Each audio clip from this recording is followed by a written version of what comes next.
Pour Noël, Maurice invita son ami Alexandre Monceau, âgé de 33 ans, à venir passer quelques jours à Nohant. Graveur de profession, c'était surtout un artiste dans l'âme. Mon fils ne tarissait pas d'éloges sur son ami et clamait haut et fort qu'il avait des mains en or. Il savait se rendre indispensable dans bien des domaines.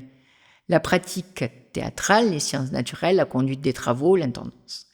D'une assistance à toute épreuve, il ne savait que faire pour me faciliter la vie et était à mes petits soins.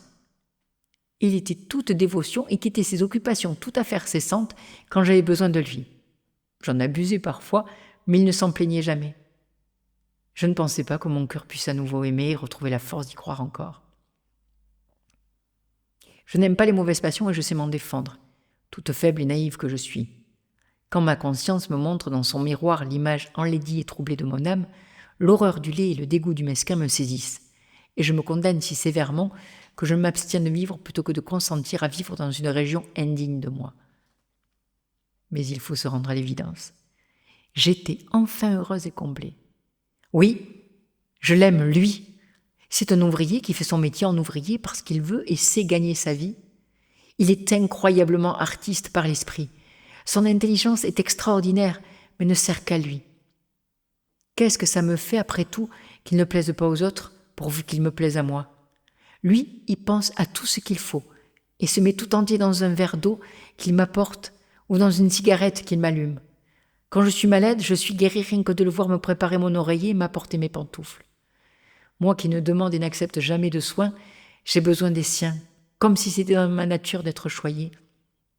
Enfin, je l'aime de toute mon âme, avec ses défauts, avec les ridicules que les autres lui trouvent, avec les torts qu'il a eus et les bêtises qu'il a faites et que je sais par lui.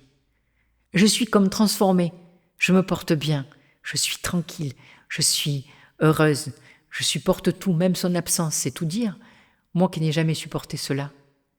Je l'aime avec tout ce qu'il est. Et il y a du calme étonnant dans mon amour malgré mon âge et le sien. Car il aime. Il aime, voyez-vous, comme je n'ai jamais vu aimer personne. Cet homme m'apportait le bonheur et la stabilité qui m'avaient toujours fait défaut et que je recherchais inexorablement. C'était mon tout, mon moi. Qu'il était bon d'être aimé en toute sérénité, sans tous ces tumultes qui avaient jonché ma vie. Il aimait m'appeler « Madame ».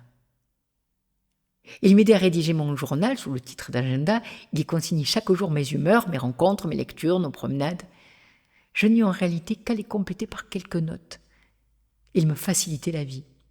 Il me préparait mes plumes, mon papier, mon encrier, mon tabac, mon verre d'eau sucrée pour mes nuits de travail. Il devinait tout et ne cherchait que mon approbation. Il ne m'impatientait nullement. Même ses absences ne m'étaient pas douloureuses. Il était comme une arrière-saison douce et calme, ni orageux, ni ombrageux, jamais tempétueux. Il était mon évidence. Seulement quand c'est évident, il n'y a rien à raconter. Le cœur est au calme, il baigne dans la quiétude et dans l'amour.